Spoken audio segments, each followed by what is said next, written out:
Welcome to the Salmon Runs YouTube. Enjoy the video. In this video, I will explain how to make easy apple pie dough.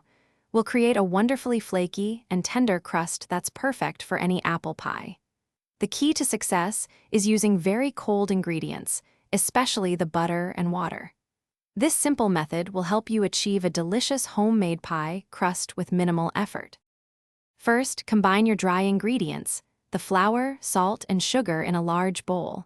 Next, add the very cold, cubed butter.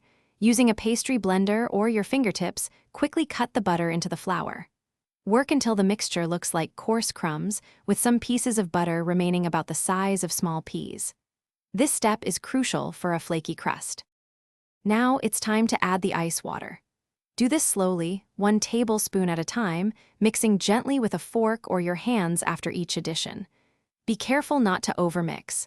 Stop as soon as the dough just comes together and is no longer crumbly.